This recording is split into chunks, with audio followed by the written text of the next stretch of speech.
We love Morioh.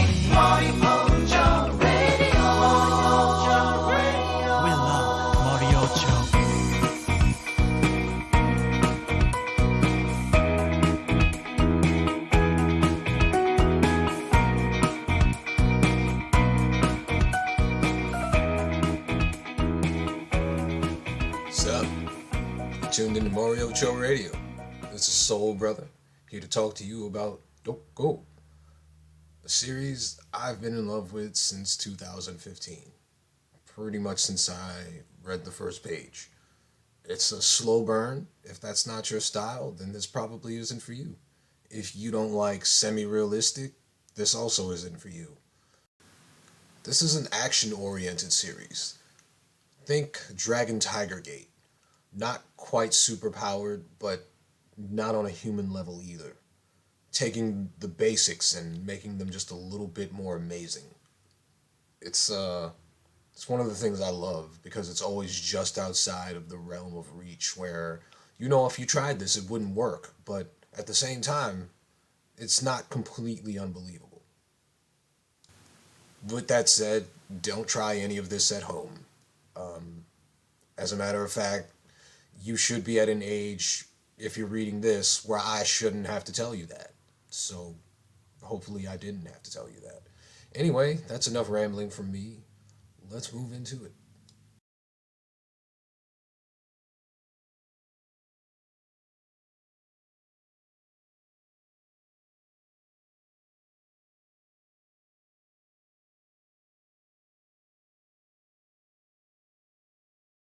Dokgo, a gritty depiction of high school life and the side most would rather ignore. Bullying, robbery, assault, we prefer not to think of these things, say that they don't happen. But for some people, there is no ignoring it. It's everyday life. The idea that kids can organize and commit crimes is completely unimaginable to some people. They usually try to put it into a category, to box it into a certain group. But the reality is, all it takes is one sharp mind going wrong in any walk of life, and a bit of strength to back it up. Having seen it firsthand, it's no foreign concept to me. And we forget that even now, adult men follow the leads set by 16-year-olds, adhering to rules made 50 years ago will cause an adult to throw away their tomorrow. Rules made by children who never became men.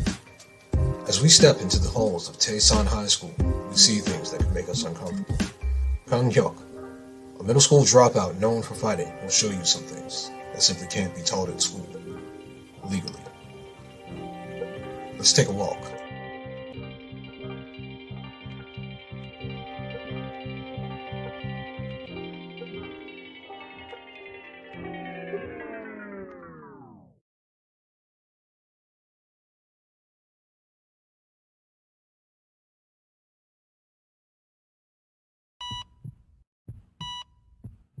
We begin with tragedy. As Kang-hyuk and his mother sit with his brother Hu, he takes his last breaths. When the news is relayed to their father, a construction worker, in his rush to get home, he's struck by a car. He dies the same day as his son, leaving Hyuk and his mother to pick up the pieces. The devastating loss ends up being too much for his mother. She falls into a depression and eventually disappears, leaving Hyuk to his own devices. Now on his own, Hyuk embarks on a mission to find out just what happened to his brother, whose death caused his entire family to fall apart. We know very little about Hyuk at the start. He is cold looked in, all business and no bullshit. They'll need to adjust accordingly to get this mission accomplished. His brother is different. He was a weakling, a bookworm. But when it comes to Hyuk, we're given a few details and a couple of lines. He was expelled from middle school for violence, with a heavy emphasis on violence.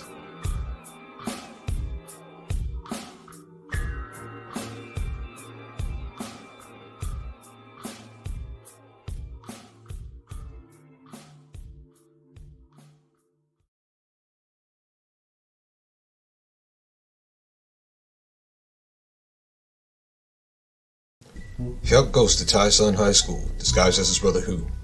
He gives the story that he lost his memory after the incident from a year ago. Hu is forced to repeat the year he missed while in the hospital, Wink, placing him in a class with students who are a year below him in age. Hyuk plays up his brother's timid nature, which immediately draws the attention of the head of the class bullies.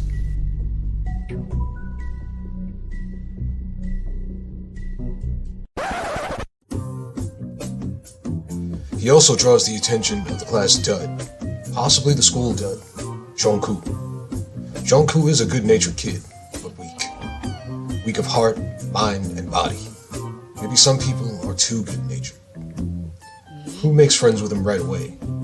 Hyuk, however, looks down on him. The reality is, these two would never meet under normal circumstances. Jongku would be too afraid to look Hyuk in the eyes. But as Hu, he gives off an approachable air.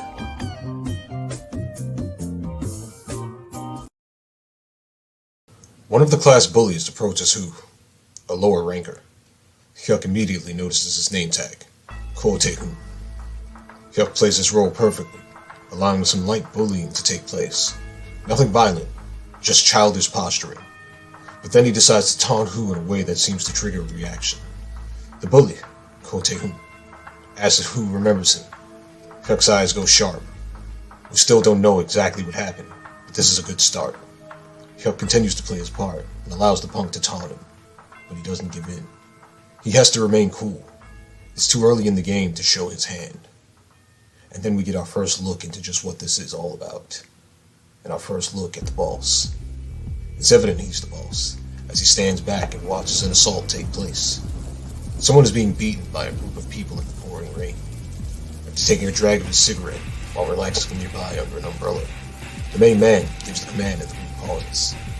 Then they disperse, leaving the battered King Hu in the middle. He taunts Hu, and reiterates an earlier request that was stated before this began. He wants Hu to share his test answers with the members in his circle, essentially taking the test for all of them. Hu has the top test scores in the country. Hu refuses, saying it's immoral. That's when Ko Tae-hun, lowest rank in the entire group, is called forth. The boss tells Hu that if he crawls between Ko Tae-hun's legs on all fours, he'll let him go. But as he begins to crawl, he follows up and says that if Hu does that, then they're going to go after his parents. When Kang Hu pauses, Ko Tae-hun is given the command to force him to crawl, and he begins beating him. He presents Hu with a choice that only has losing options and forces him to pick of his own volition, simply to make him break. Kang Hyuk memorizes his name, Ko Tae-hun.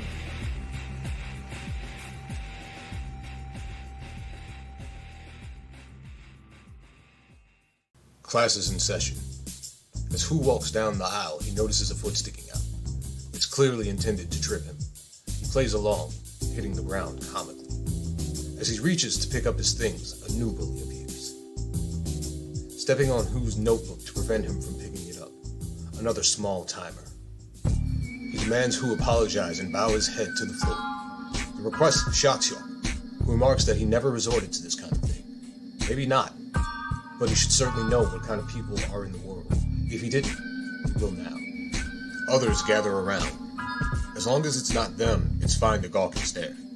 Better you than us. As he gathers his book, Hyuk makes note of the bully's name, Jang Il-han. He makes note of the fact that the two he's met so far, Ko Tae-hun and Jang Il-han, are henchmen.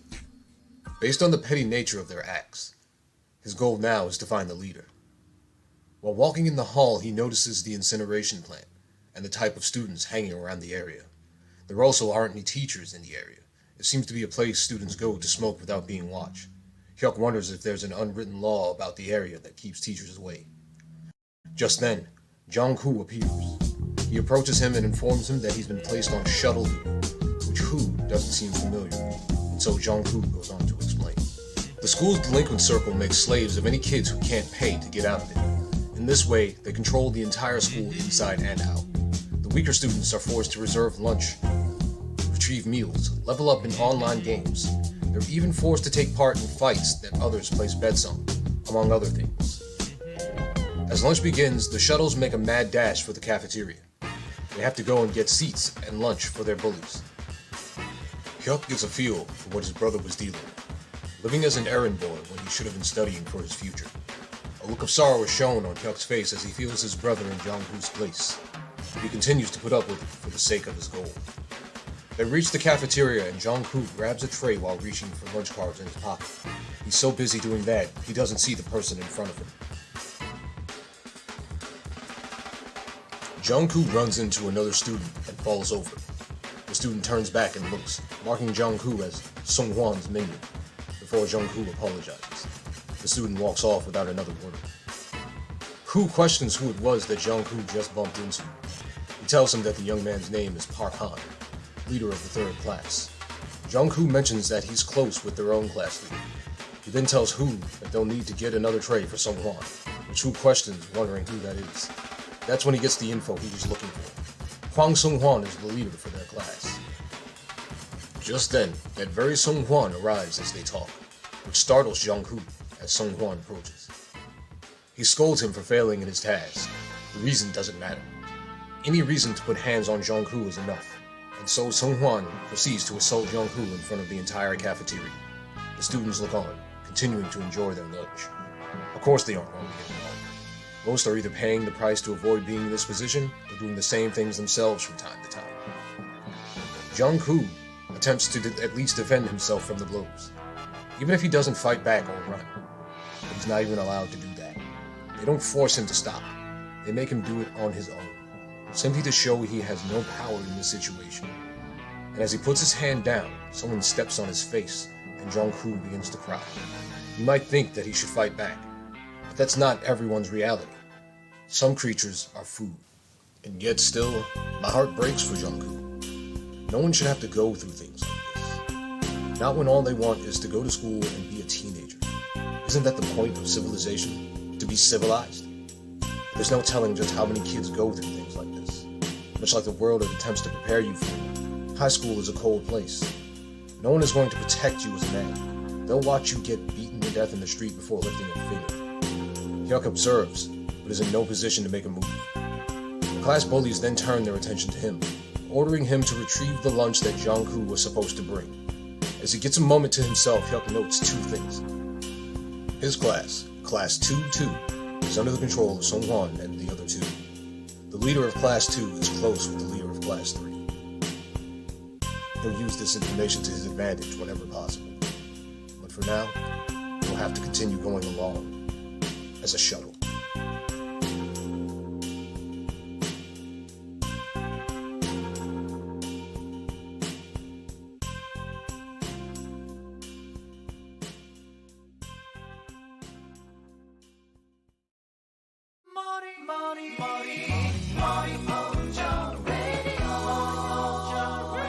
We love Morioh.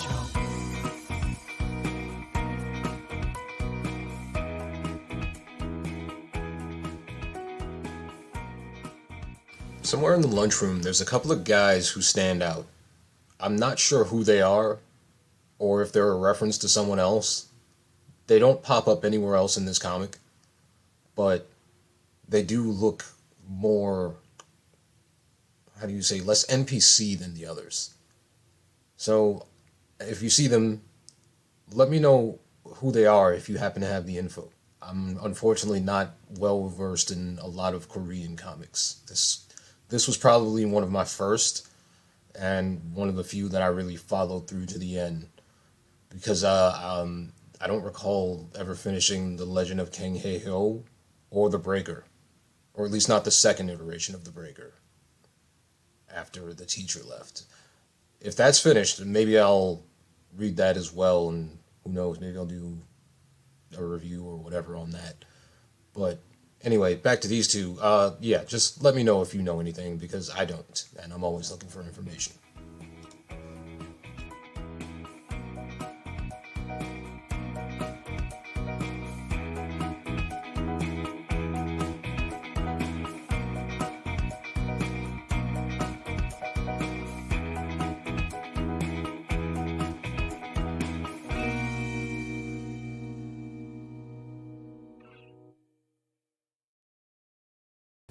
As Kang-hoo retrieves lunch for the class bullies, Jungkook is now forced to kneel with his hands in the air. The other students walk past him, shooting him looks of judgment. The boys and girls attend separate buildings for classes, which share the same area for lunch periods. This causes the bullying to ramp up. Jungkook seems to be the only one who endures this level of bullying. Hu and Jungkook have a conversation during the post-lunch recess. Jungkook tells Hu that they'll treat him the same way soon. When Jungkook asks if he looks like a fool, Hu tells him that they're in the same boat, showing neither pity nor sympathy, just an honest assessment of the situation. But inside, Hyuk feels himself growing impatient. As they finally leave school, Hu discusses shuttle duties with Jungkook. Jungkook has apparently become a game shuttle, someone who is forced to level up characters in online games for others to play. They aren't even allowed to enjoy the activities of entertainment. As Jungkook explains his duties, Hu asks if he'll have time to study, but Jungkook says he's just a shuttle. His hopelessness grows as his identity slips away from student to lackey. If the situation were any different, would Hyuk help Jungkook, or simply leave him to his own devices? Is it his focus on his own goal that keeps him from acting? Suddenly, Hu is approached by a girl, glomped, if you will. Her name is So Ye-ran. Hyuk is surprised that Hu has a girlfriend. He makes note that she may be useful for information. She tells him to meet her in the club tomorrow and they part ways. Hyuk arrives home and we see him writing on the wall, making note of all the information he obtained in school that day. It's only a start, and nowhere near enough to achieve his goal. The next morning at school, Sung-hwan has the shuttles check in. There's a guy there with a weather report before Jung-hoo is called, which is ridiculous. Why would you wait until you're already at school to find out what the weather would be? Jung-hoo was unable to fulfill his duty as a game shuttle and is punished lightly for it, Sung-hwan demanding that he go on a raid. Wouldn't the point of the game be to go on the raid yourself? Wouldn't that be the fun of it? You are a terrible henchman, sir. That's when Who's turn comes. Hyuk isn't paying attention to Sung-hwan's command. As he realizes that Sung-hwan is talking to him, Hyuk responds in a way that he normally might, drawing the attention of the underlings. They approach together like good little boys, and Hyuk stands up without thinking in response. This isn't what Who would do.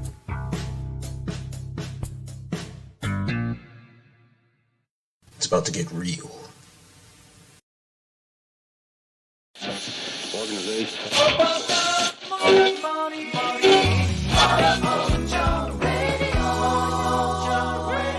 love Morioh.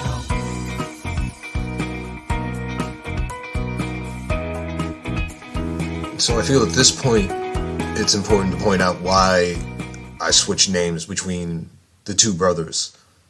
Essentially, he has to pretend to be his twin brother to get through this. Essentially, he abandons his own identity.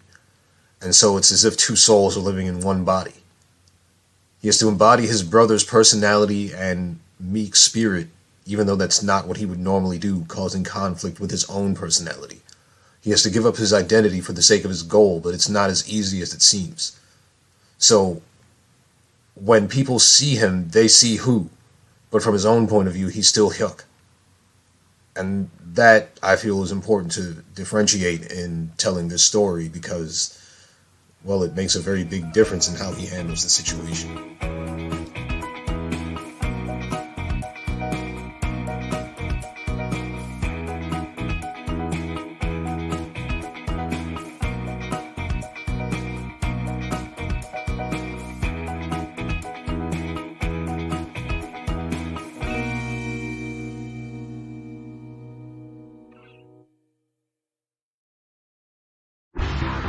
Hyuk stands, facing the approaching Jung Il-han and Ko Tae-hoon. His body is moved instinctively. He's not the kind of person who backs down from others, but he's nearly forgotten his purpose. This is the first glimpse of his true personality, not Who, but Hyuk. He falls back into the role of Who, however. He still has work to do. There are still too many unknowns in this situation. He won't get anywhere just beating these guys up now. So, it's not about to get real. Never mind. Ko Tae-hoon bullies Who a little for his perceived defiance, even going so far as to slap Who with his shoe after making him take it off for it. It's clear that Tae-hoon is also the lowest rank in this group. He has a need to stand out by bullying Who, and typically it'll be the lowest ranking guys who get sent to do things like this, the petty tasks. Meanwhile, Il-han and Sung-hwan smirk in the background. The move now is to find out who the man in charge is, and it's also important not to draw the wrong kind of attention, especially with so little information on the enemy. When the bell rings for class to begin, Sung-hwan instructs Tae-hoon to continue training Who later on. Just then, Jung-hoo sends Who a text, telling him to run away before 4th period if he wants to live. Who remains expressionless, but a thought has clearly come to him, and it certainly doesn't involve running away. Just then, we see a few people standing around in an alley, smoking and chatting. Someone else pulls up on a motorcycle. He inquires about Hyuk's whereabouts. No one knows. When they ask why, the newcomer remarks that he only hopes that Hyuk isn't getting into trouble. He says that Hyuk has only been staying out of trouble because they've been hanging out together.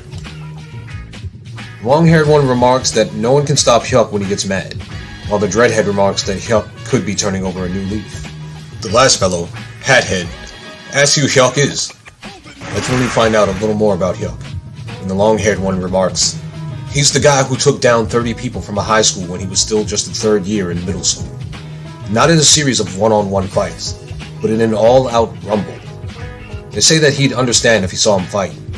This is where you find out just why he was expelled, and what he meant by violence, and what kind of beast he's been holding back so far. Just then we cut back to Hu. He's being pulled into the incineration plant by Tae-hoon. His hunch was correct. The students use it as a hangout, but also to bully other students outside of the public eye. Hu has been brought here for punishment for talking back. For low-level henchmen like these, it's a way to feel power that they don't have, and dish out things that they were subjected to themselves. Hu is tossed and kicked as he cowers on the ground. Ko Tae-hoon tells him that no one is coming to his rescue, and that all of his screaming is useless, to drop the act. And that's when Hyuk notices that no one is around. The two of them are completely alone. And since that's the case... As we open up on the lunchroom, Il-han and Sung-hwan are sitting around, mulling over the fact that Hu's probably on the ground crying right now. Jung-koo, overhearing the conversation, stops eating his lunch. Slamming his spoon down, it seems he's had enough. But what will he do next? We then cut to Hu being grabbed by his hair. He tells Tae-hoon that if he lets him go, this can be over with one hit less. Tae-hoon thinks that Hu means Tae-hoon hitting him once less. But in this case, he's referring to himself. He's letting Tae-hoon know that the situation is about to get bad for him. However, Tae-hoon isn't that bright. We then see that Jung-koo has run to the girls' building. He's talking to Seo-ye-ran, the girl who approached Hu yesterday. He seems to be informing her of what's going on with Hu. As Tae-hoon takes a swing at Hu while still holding his hair, Hyuk pulls back and grabs Tae-hoon by the wrist. He tells him that he has a premonition, which is that in 1 minute Tae-hoon will be under his foot like an ant. The look in his eyes is very different, but Tae-hoon is oblivious to the change. He laughs at Hyuk, who's actually surprised by the reaction. After a bit of conversation, we see that Tae-hoon has absolutely no sense of danger. After pulling his wrist from Hyuk's grip, Tae-hoon attempts to hit him once again. Hyuk dodges effortlessly, and with minimal movement. He attempts again and again, but to no avail, and that's when it goes wrong for Tae-hoon. As Hyuk gives him one quick strike to the chin, stunning him instantly. Before he even realizes it, another one connects cleanly. Tae-hoon doesn't understand what just happened. He just knows that he was hit. Look out, Hyuk! Tae-hoon is pissed! As Tae-hoon steps towards Hu for the assault of a lifetime, we see the effects of 2 quick blows to the jaw. His legs are shaky and almost ready to give out from under him. Before Tae-hoon can figure out what's happening to him, Hyuk slams a fist into his side so hard that he leaves the ground. The minute he lands, Tae-hoon passes out, his eyes closing on Hyuk's face. Here we see that Hyuk is exactly who he says he is, someone capable of violence. But this is just the tip of the iceberg. His real ability is still hidden.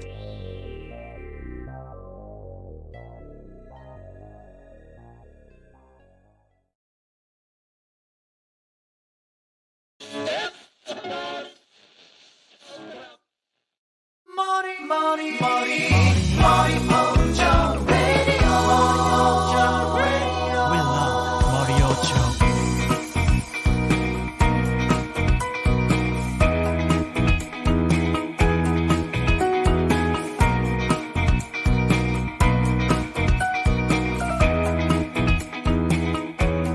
This is one of the things that makes this comic one of my favorites. It's the real gradual slow burn before something just explodes into almost chaos. It's a little light here, but you start to see shades of it. Everything so far has been somewhat calm and rationalized. But then in a minute, he's knocked someone out with a body blow. And the final shot of him just smiling in the blurred view of Taehoon is just ah.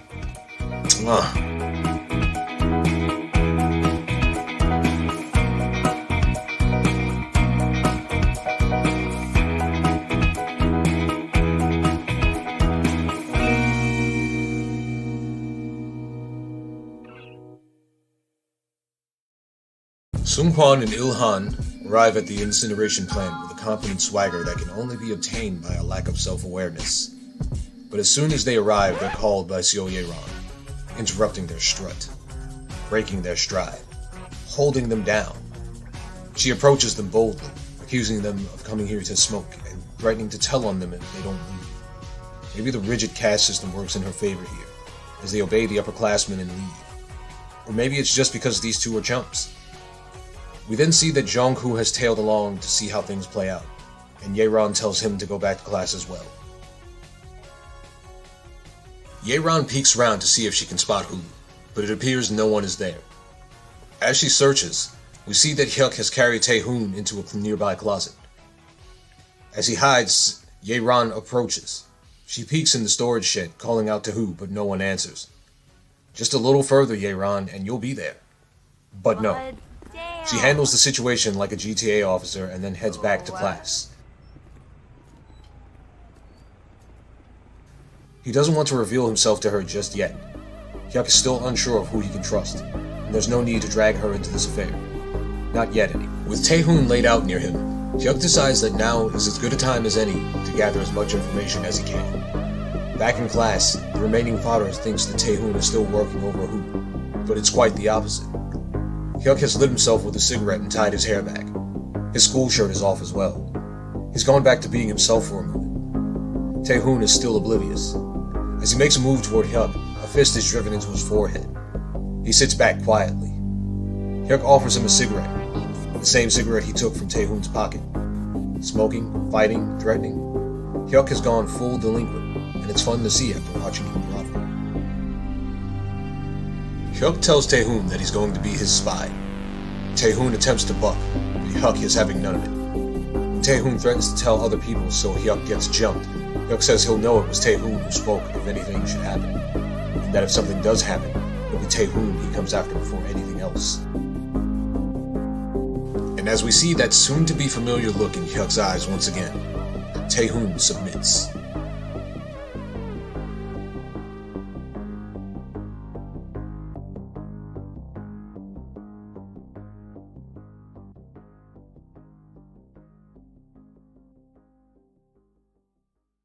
Jong-hoo returns to class after the bullies.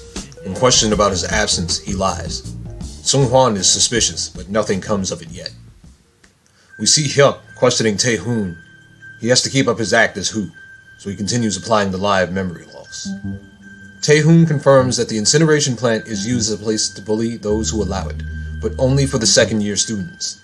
The first-year students aren't allowed to conduct any business on campus, while the third-year students handle their business on the rooftops. From here we start to see that this isn't just random bullying, but a full-fledged organization. This sort of thing might seem far-fetched to people who haven't lived in this kind of environment, but I've seen it applied while I was in school. Teenagers aren't given enough credit. After all, we have to think about the fact that grown men in our time are still following rules made up by teenagers from 50 years ago. But let's get back on track. The name of the vice chairman of the organization is revealed. Third year, 9th class. Do Jong-hoon, an intimidating figure for sure, with the face of a seasoned old veteran. The total number of students in this organization is given as roughly 120, with only a few in each class. Some act as eyes, keeping watch over what the other students are doing and reporting back to the leadership, and a special section of hand-picked fighters known as the Royal Bodyguards, that number about 20. They are picked and ranked by ability, not age. Hyuk jokes that the name sounds like something out of a manga. And now it's time to return to class. Hyuk reminds Taehoon to keep his mouth shut and to pretend that he beat up Hoo and not the other way around. Taehoon, well, he has really no choice but to listen. Or at least, that's what he thinks. As Ye-ran returns to class, we see that the network of spies extends to the girls' classes as well. Over in class 3-8, a girl texts Sung Hwan to inform him that Ye Ran has returned to class, confirming his suspicion that Jung-hoo was out telling her what they were about to do to Hoo. That was a mistake. Jung-hoo should never have gotten involved. At least, that's probably how he's going to feel soon, if Sung Hwan has any say in it. Jung-hoo, clearly scared, doesn't offer any resistance. They line him up, and Sung Hwan begins the torture and humiliation. Jang Il-han threatens anyone, telling them that they'd better not record on their phones, or they're dead. And just like before, no one steps in to help. Instead, people begin to cheer and call others to watch. Jung-hoo continues to not defend himself. I highly advise against this. Snap if you have to. To stand there and get beaten won't change anything at all, will it? Had he offered some resistance, maybe it would have gone differently. Maybe Sung Hwan would have been too tired to simply batter him over and over as everyone else watched. But it just isn't in Jung-hoo to do anything about it. If you don't fight for yourself, no one else will fight for you either. As Taehoon and Hyuk return to the building, more students are gathering to watch the scene. Jung-hoo is mercilessly beaten. It seems he may have passed out, but they refuse to let him off that easy. Hyuk tells Taehoon to find out what's going on, and that's when Hyuk finds out that Jung-hoo was the one who told Ye Ran to check out the incineration plant. Jung-hoo is being beaten for helping him out. Will Hyuk now set aside his mission to help, or will he simply allow Jung-hoo to be a victim? As the bullying continues, Jung-hoo begs for Sung Hwan to stop, but he still doesn't try to fight back. He doesn't realize that this just makes him the perfect target. As he looks on, Hyuk thinks about how some people have killed themselves because of bullying. He doesn't think Jung-hoo will, however, and he needs to keep his cover, so he decides not to get involved. However, he quickly remembers Jung-hoo's kindness upon his arrival. By the time he moves to interfere, the teacher arrives, sending the onlookers scattering away. The teacher scolds Sung Hwan, who blows him off and leaves without a care in the world. Since corporal punishment is no longer a thing, he feels more brazen than he might have in the past. The teacher is essentially powerless. He allows Jung-hoo to go home for the day, while Jang Il-han is the one left behind to take the slack for the incident. Apparently, he is less bold than Sung Hwan. Perhaps that's why he's only the second from the bottom. On the street, we see Sung Hwan being approached by the same fellow who was searching for Hyuk previously. Sung Hwan refers to him as a thug, but only in his head. When he shows him a picture of Hyuk and asks if Sung Hwan has seen him, Sung Hwan asks why. The man's reply is one that shows he has little regard for Sung Hwan. Sung Hwan's ferocity appears to be limited to a controlled environment, like a classroom or a lunchroom. You know, places where someone might break things up if they get a little bit too rough. As the guy drives off on his motorcycle, Sung Hwan gets the impression that this is something he can use against Kang-hoo. As they prepare to head home, Kang Hyuk checks in on Jung-hoo. Jung-hoo says that this is something he's used to, and puts on a weak smile. But the pain in his eyes and face is obvious. He doesn't deserve this. Hyuk assumes he'll be fine, and like Jung-hoo said, Hyuk also believes this to be a normal occurrence. But Jung-hoo is far from okay. As he enters his home, he breaks down and cries. What could Jung-hoo have done to deserve this? We find out. We learn that his mother died when he was young, and with his dad working all the time and his own gentle nature, he became the target for bullying. That's it. That's all it took for Jung-hoo to find himself subjected to 6 months of misery, torture, and punishment. As we switch back to the current day, we see Jung-hoo gets a text from Sung Hwan telling him to level up the magician to its max, or he's dead tomorrow. Will there be no peace for him? Will no one come to help? Is there anything he can do? Poor Jung-hoo.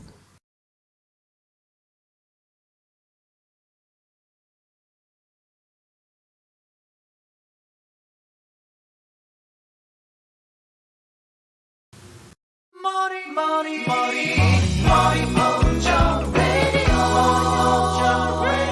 love Morioh.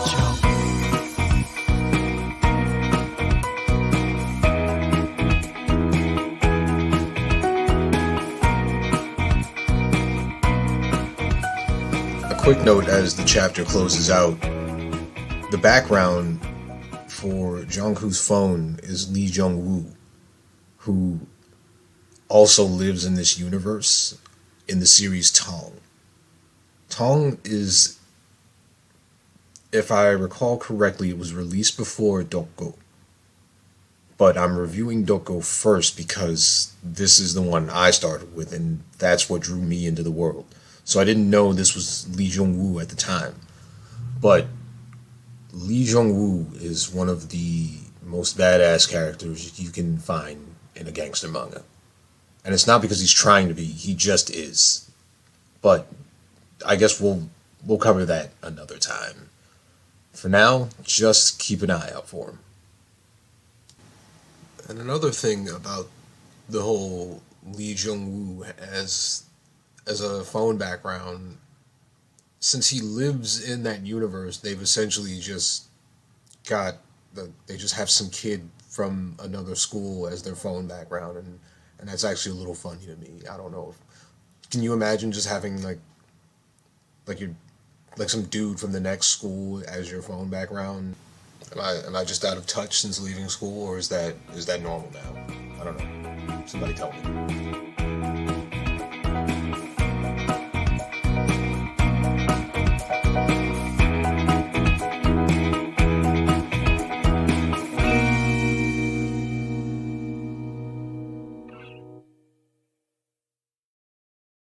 Hyuk is up to his bad habit of writing on walls, jotting down the information he's gathered so far. He marks Ko Tae-hoon as sort of an ally, while listing So Ye-ran as help. The vice chairman's name is also listed, Do Jung-hoon, head of 3rd year's 9th class. But the most notable thing he writes down is that Jung-hoo is in danger. He notes that the teacher leaves the staff room early and arrives a minute and a half prior to the bell to start the class. From there, he notes that they share information through their classroom network, meaning that taking care of them individually would be a problem since they would spread word of his activities. The method he used on Ko Tae-hoon may not be effective on others. All of this shows just how analytical Hyuk can be. He has a natural instinct for investigation and gathering information. From the information gathered, he knows that he'll need a plan to take care of things. Despite the fact that his brother was killed by these people, he can keep a cool head and make the most effective move. He's good at controlling his emotions for the sake of his goal. Without knowing who or how many people he'll have to deal with, he moves with tactics. Next day at school, we see everyone in their class seats, except for Jung-hoo, who questions where he is, but doesn't think much of it. He also notices that Sung-hwan isn't here either, believing that he didn't show up because of yesterday's incident. The teacher walks in and delivers terrible news. As he speaks, the cops approach the school building with sirens on. He informs the class that Jung-hoo has died. A look of shock comes over Hyuk's face, and he thinks back to the words from the day before, stating that Jung-hoo should be fine, and that things like that are normal. He chastises himself for his own foolishness.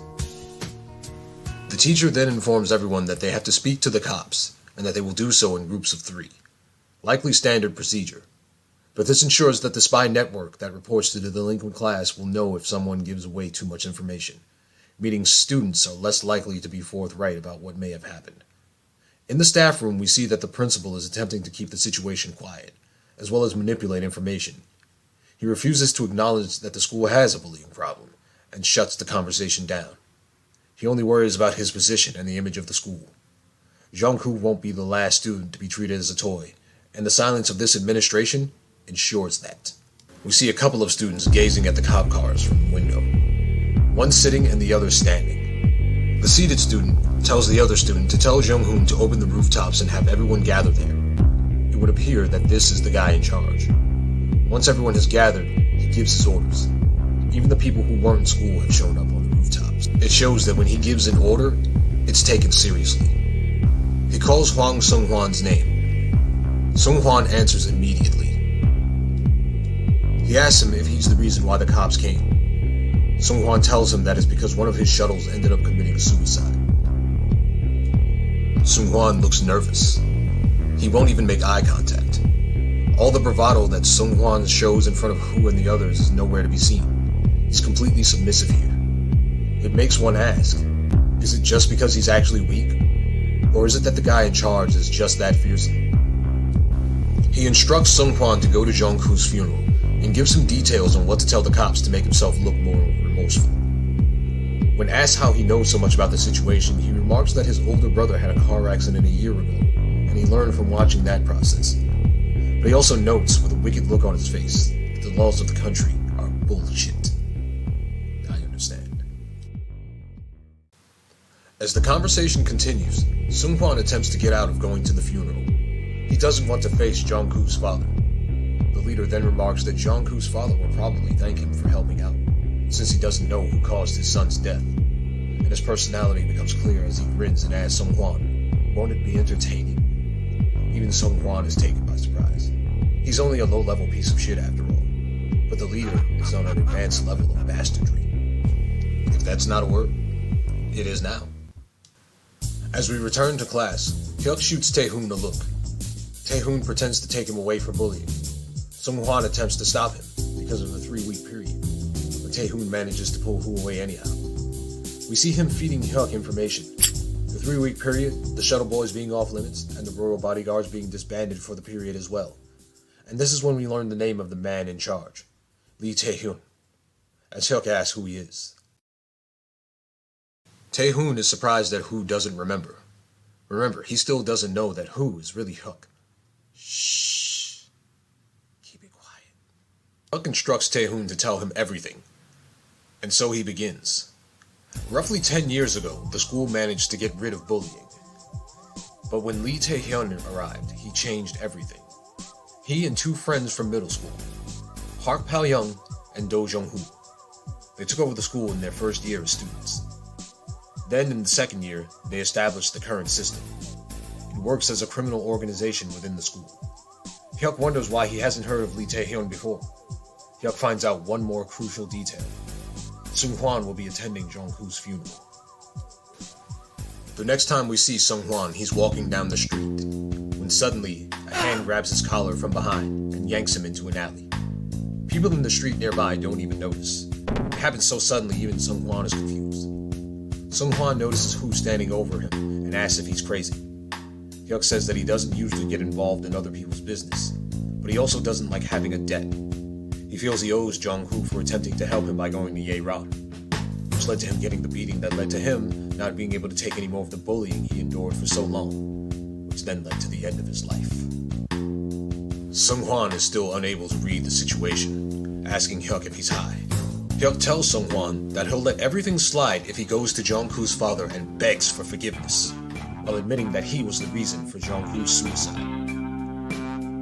Seung-hwan, still not aware of the situation he's in, asks if someone is with Who, and we get our first shot of Hyuk truly being himself, as he smokes a cigarette, wearing what will be his signature top line, cutting an imposing figure as he closes off the only exit to the alleyway, letting Seung-hwan know that no one else is there. Seung-hwan, like most low-level minions, completely lacks a sense of danger. He doesn't understand strength because he doesn't possess it. He just wields power that other people give him as if it were his own, as most weak men tend to do. And while he may not be a man yet, the foundation is laid in our early days. This is who he will be later on. Still not assessing the situation properly, Seung-hwan attempts to attack, but is countered in the blink of an eye. Before he can regroup, Hyuk hits him with a 1-2 to close out the chapter. A fist isn't meant to be tossed around aimlessly. It's meant to be thrown. Seung-hwan's face hurts. Now, if I'm being honest, when I started this, I did not expect this video to be as long as it was when I ultimately combined all of the pieces I made. So I hope that hasn't been too long of a rant and ramble, or whatever you might want to call it. I hope you've enjoyed, and hopefully procrastination won't get the best of me, and maybe I'll finish this one day.